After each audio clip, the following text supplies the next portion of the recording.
Hello, and welcome back to the Cooper Villa channel. I'm Scott Cooper, and I'm here with Noah to talk about Aston Villa versus Arsenal. Yes, all the happiness, the hope, and then the heartbreak. We'll be getting into all of it. Just so stick around it because it's coming up after this.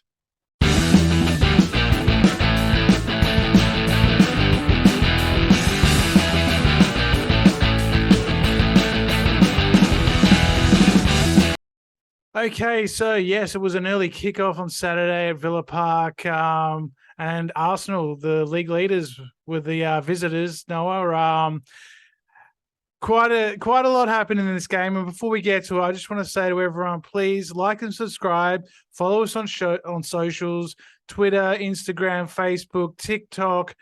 We're on Spotify as well, so please, give us some 5-star rating there if you can. That'd be much appreciated, and especially with the subscribers on YouTube. I know that more than half of you watching are not subscribed, so please, let's fix it. Let's make it happen just for us. Please go and do that now, and then we'll get into the episode, and we'll start with the good bits, Noah, because the first half, Villa came out firing, and Ollie Watkins continued his great run after a great ball from Matty Cash. And it was a brilliant finish on his left peg. Yeah, great finish. 4-4 for him now. So the first time in his career he's done that. And he's only the 6th Aston Villa player to have scored in 4 consecutive games. Mm-hmm. And he could become the first to score in 5. Who are the other ones? Come on, you must know. I know Bon Lahore, Benteke, Dwight York. I can't remember the others. I saw it on our AVFC Stato, the GOAT. The GOAT. It's on there he is somewhere. good. He's very good. I got all my stats from him. He's great. He's great. He is awesome stat, I also man. saw that he scored his last 4 goals for Villa. Mm-hmm. So what, against Leicester, Southampton, Man City, and Arsenal, with 0.75 XG or something like that, 0.73 XG. So the one against Arsenal was like 0.06 or something. It was like unbelievable.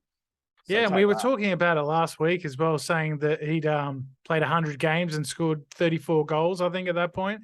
And that's, only beaten by John Carew and Benteke, I think, in terms of goals per minute on the field. So, we do give him a hard time, but I think, he's improving and he seems to be enjoying life under Emery. So, they're all the power to him, and hopefully that continues for the rest of the season. And then obviously, it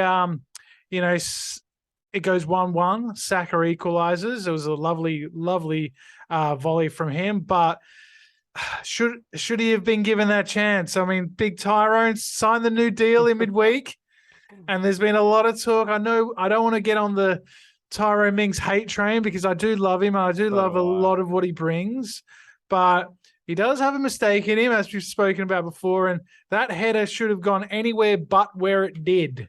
I don't really know what he was thinking, to be honest, because as a centre back, I know, Scott, you play as a defender in your Sunday team. Why put the header in the opposition's penalty box when I think a corner would have been a better option? Absolutely. I know they've got Saliba, they've got Gabriel, they've got some very good threats for headers from corners. But I think the only time we conceded from a set piece was it against who was it against? Was it against Man City we conceded from a set piece? Or was it against Leicester? That was Rodri last week. Yeah. So that was the first time under Emery we conceded from a set piece, which, I mean, I'd take a set piece rather than just a danger ball, to be honest. Yeah, I mean, you should just be heading that ball back where it came, back towards the touchline. Or Emi Martinez should be giving him a shout. I think that's probably the first mistake. And I don't think this was one of Emi's better games for Villa. And we'll get into that a bit later on, of course, with some of the things that happened. But I think he could have easily given him a shout there, and the danger would have been over because there was no one behind him. He would have come for an easy catch, and that was a bit of a shame. But it wasn't to be at that moment. But later on, Philip Coutinho, first goal of the season, first start for a while. First start under Emery, I'm pretty sure. I think it was maybe August or something, like the last time. October. October. He started when I was there. Okay, yeah, that was Gerrard. So yeah, and I thought he had a good first half. He had a few good moments, and obviously the goal and the dummy by Buendia was fantastic in the lead up and a brilliant team goal. I was going to say, you can't just start with a dummy from Buendia because it is such a well-worked team goal from Martinez. It's like to everyone. Moreno's cross as well was pinpoint. Buendia, but Kamara put the ball in behind. That was lovely. But I am so happy for Coutinho because it's been a tough season for him. Let's be honest. Like everyone has their critics, but Villa fans are very critical when it comes to players on a big pay packet, which is fair enough because we're not on like the biggest salaries going around. We're getting there. We've got players on big salaries now, but when he hasn't been playing well, hasn't been scoring, when he came in on loan, he was unbelievable. And the last goal for Man City away, the end of the last season, is crazy to think about. But I think he could be a massive figure for us in the last couple of months of the season. I really think he could hopefully get maybe 4 or 5 goals and a bunch of assists for us.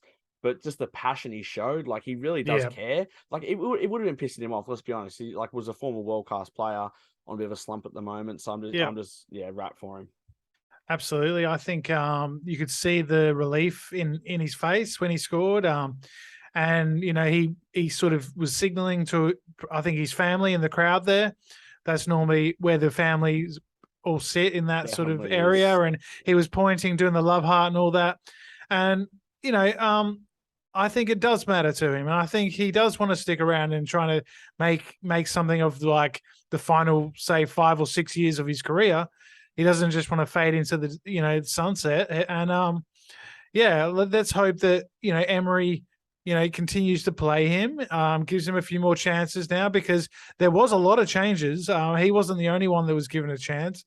Others like John McGinn and Jacob Ramsey, Matty Cash was in. They probably didn't make as much of a chance, as much of their chance as he did. But let's hope that he can, continue playing well and, give us a few more goals and assists because the way he just gives Ramsdale the eyes there, everyone thinks he's going to Ramsdale's left and he just like chops it onto the right.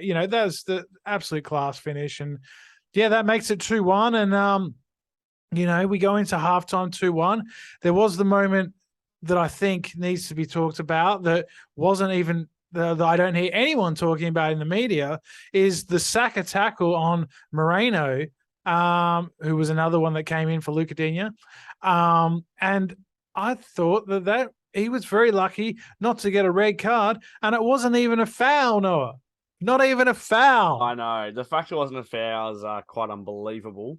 I know Moreno kind of went... Was it Moreno that went hard on Saka? That was Coutinho, I think. It was Coutinho. I know that was one of the boundaries. That's the one that started the melee. No, it was before that. It was before that where someone went hard on near the touchline on Saka.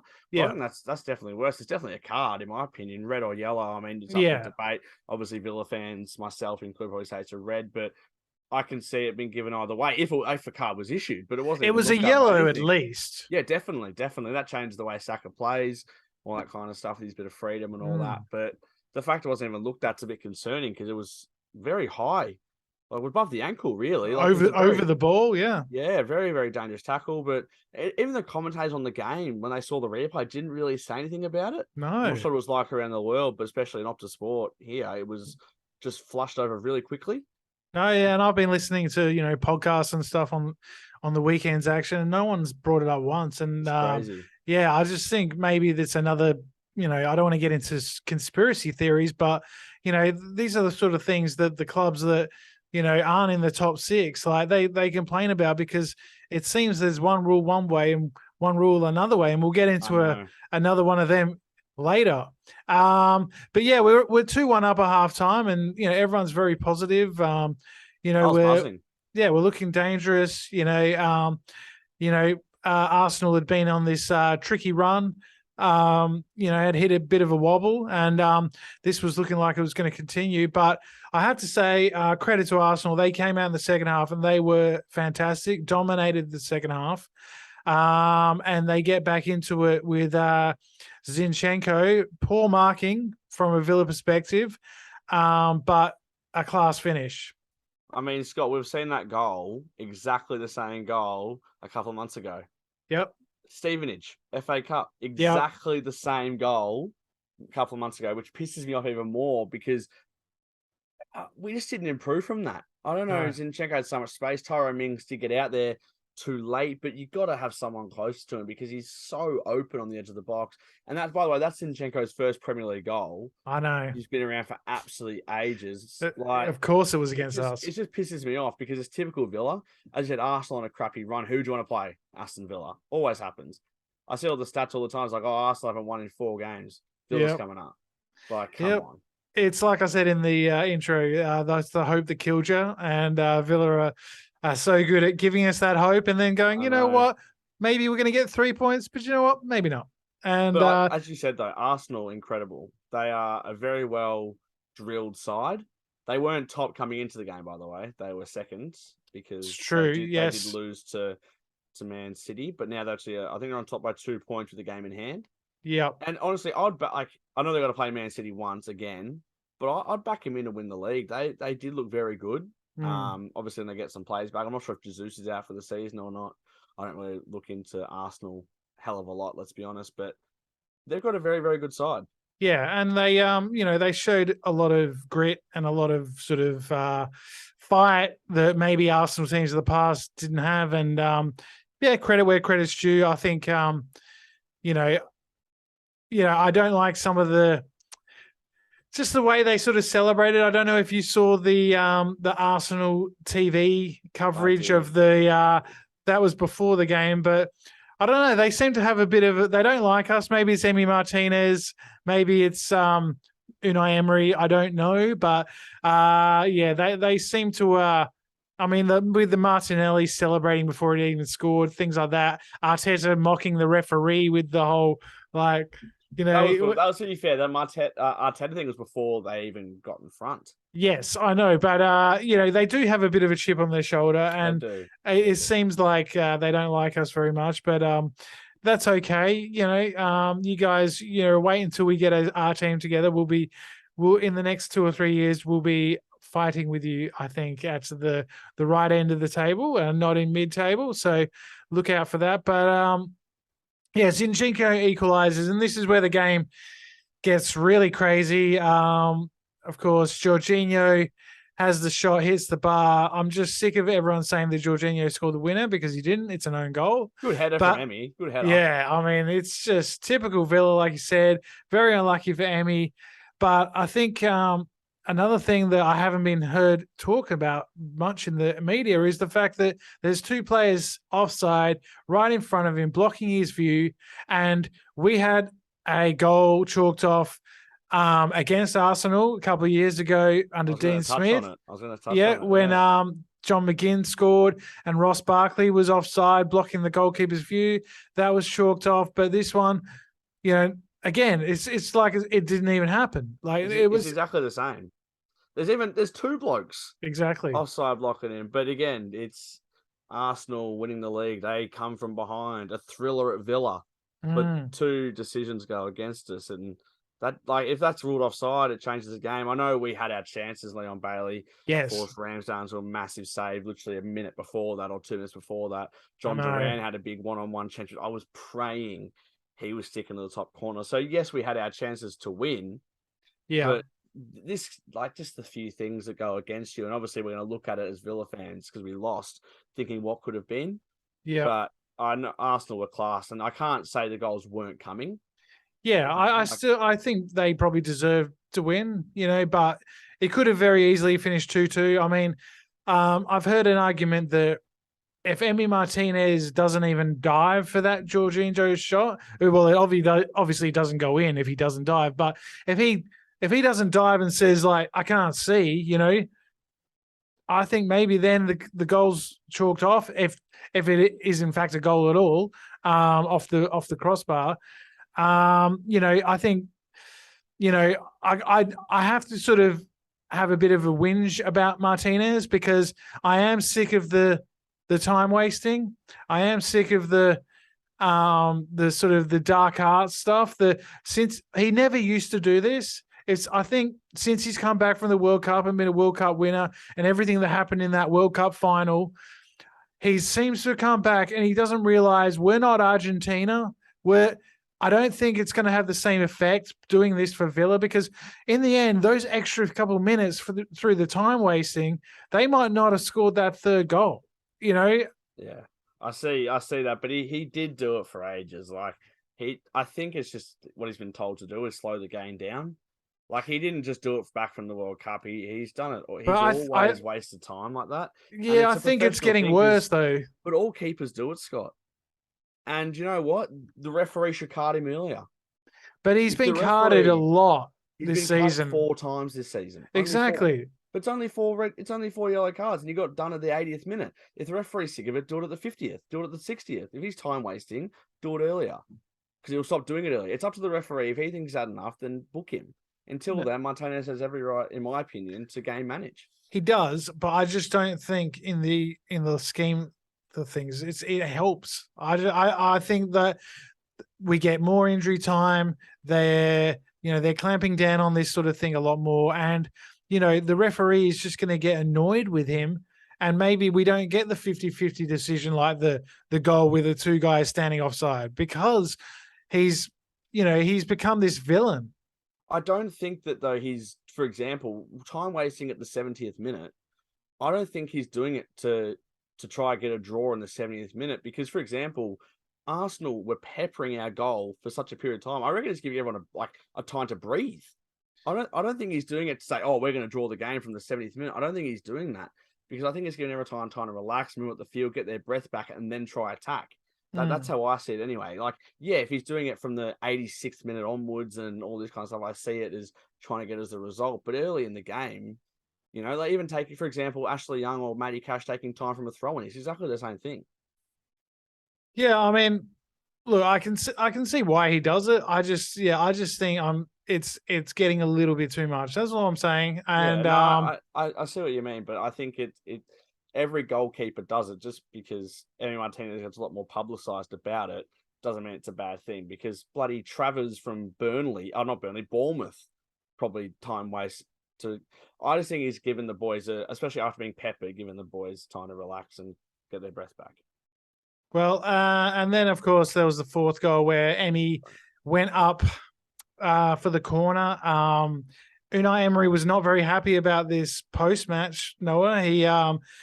He looked, for the first time since he's been at Villa, he looked angry after that game. And he was particularly angry at the fact that Martinez went up for the corner without his consent. And, I don't think he wanted that. He says, my goalkeepers have never done that before. And, if he was told to stay back, I think he should have stayed back, but I guess he won't be doing it again. Yeah. But I think there were some things before that I didn't think were good things to happen. And I didn't see the reason to sub on Dendoncker, for example, when we did. I didn't think he gave us any benefits that Luiz on a yellow card wouldn't have. I guess you're trying to protect him, but they subbed him off very early. Yeah. I don't think Dendoncker did anything positive for the game. I don't remember him doing anything, but especially even Digne, did he take the corner? Yeah, it wasn't a very good corner, and from his standards. He was quite slow in taking it. Once they went 3-2 ahead, it felt like there was no urgency. I guess he was probably waiting for Martinez to get forward. It was a bit disappointing, but I don't think anyone expected us to get anything out of City and Arsenal, really. So I guess it's really now about how we respond. We have conceded, 11 goals in 3 games. So that, I think, is the big focus I want to see going into the Everton match. Everton can't score to save their lives at the moment. So you see the goal they scored on the weekend? Well, yeah. There's that. But that's the only way they are scoring. They don't. Yeah. Calvert-Lewin's injured. They've got real problems. Sean Dyche has won 2 out of his first 3 games. But they still don't look like it wasn't a good game against Leeds. No, it's two crap teams going at it. Yes, and I would like to see us, continue this positive momentum we've got in the final third. We seem to be clicking. Ollie Watkins is on fire. Coutinho, Buendia seem to be playing well. Kamara's was back to his best after a couple of sloppy games. I don't know what it was with Kamara, but something in that game clicked because he actually started the game quite slow. Yeah. And then I don't know what time it was, like just before the goal, the Coutinho scored, he clicked and you could see his movement. He's better. Like he did like those, just like when he has the ball and like he just sometimes does that spin around too. Like he did that, like he just clicked again because I think it was the Leicester game he cost us a couple of goals and that would have really hurt him and he didn't have a good game against Man City. But before that Coutinho goal, I could see that he looked like he was back. And blonde hair Dougie's back, so we know that's going to mean he's going to be a superstar. Yep. We really need to respond now. We've got a run of winnable fixtures coming up, so it's a big month coming ahead for Villa, and we want to see a bit more defensive, shape, grit, bit discipline. We seem to be a bit open the last few weeks, and if we can tighten that up, we can cut out some of the mistakes because the Consa mistake as well with the Odegaard chance. I don't know how he misses that, but I forgot about that completely. By the way, I don't know why Consa is dilly-daddling on the ball in that position like that. I know he wants us to play out from the back, but if there's nothing on, give it back to Emmy and get it forward, get it launched, or launch it down the line yourself because, we're not good enough at the back quite yet to be doing this kind of. You're not yet. Not all the time, No. Only when it's on, So, we need to fix that. We need to cut out the mistakes like the Mings header and, get a bit of luck because we haven't had much luck either for a couple of weeks. So, hopefully that can all click this week against Everton. What's your prediction for that one? I reckon it's going to be a typical Villa away win, 1-0. I think that Watkins will score it again. Mm-hmm. I think he's in great form. I think we're playing well around him. One thing I have to say, though, like quickly on our defence, is we haven't, even since Emery's really come in, we haven't really had a set back line for quite some time. It's true. Matty Cash started on the weekend. Moreno's been in and out. Chambers was in against City, yeah. So I think hopefully we go in with the same back four against Everton and just give them time to bloody play together because Moreno started 2 games, came on the bench twice, and I just think that we need to have a settled back four. I think the back four that played against Arsenal at the start of the match is our best back four. I agree. Really going forward. I mean, I know Ashley Young has been great this season, and he's probably the one that, is closest to, being in our best starting back four. Because Matty Cash has dropped off a little bit, but I thought, going forward, Matty Cash, he has to be the one because, Young is 38, I think now. So 37, 38, yeah. So that's, that's not a long-term, problem or a long-term sort of fix. We need Matty Cash to step up and start playing like he was, last year and, the year before. So hopefully he can continue that sort of form that he showed a bit on the weekend. Going forward, I'm pretty happy with the way things are going. I'd like to see Coutinho and Buendia start again against Everton. And I'm going to go 1-0 as well. I'm going to say Coutinho. I'm going to say the ex-Liverpool player is going to haunt the Merseysiders and maybe put them back in the bottom 3. So 1-0 with Coutinho, and hopefully he can get up ahead of steam going into the final matches of the season. Before we wrap up, I'd also want to say congratulations to Villa's striker Rachel Daly, who scored 2 goals for England on the weekend against Italy in a 2-1 victory. So apparently she could have had 4. Played really well and took her goal as well. So congratulations on her. She's been absolutely killing it. She's been unreal. Probably the player of the season in many ways in the whole league. And yeah, she's right up there, I think, in the top 2 or 3 in the goal scoring charts. And yeah, she's a phenomenal player. So did you well see done the to her. scoreline the other week against Brighton? I'm not sure we touched on it. So, yeah, 6-2. We didn't actually. 6-2. Like we were down. They were down one. I was watching it, down 1-0, and then I turned it off for a bit. I was going to go to bed. I think it was before the City game or one of the games, and then it was 5-1 at half time. And by the way, Rachel Daly only scored 1 goal in that game. Yeah, it wasn't a penalty. It was like just unbelievable. Like they've actually assembled a extremely good squad for the Women's Super League. Like mid-table at the moment, but you got to start somewhere. I think they're 5th or 6th. They're right. Is there only 8 or is there 10 in the Women's Super League now? Yeah, but there's like the kind of the big guns that have been like that have had Chelsea, good women. Arsenal, United, City are pretty good. And I think we're next. I think we're 5th. That's good. So I think that's about as much as we can ask for right now. And 100%. And considering we nearly got relegated, just the other year, like that's huge. And long may it continue. But yeah, thanks again for all your support. Please like and subscribe. And, we're thinking of some new ideas to sort of, spice up the channel a bit. And one of them is maybe a Q&A episode. So please put in the comment section any questions you've got for us personally or about Villa or about the podcast or our relationships with each other or our personal life or anything you'd like to know about us. Put them in the comments and we will have a Q&A soon and we'll get to all those.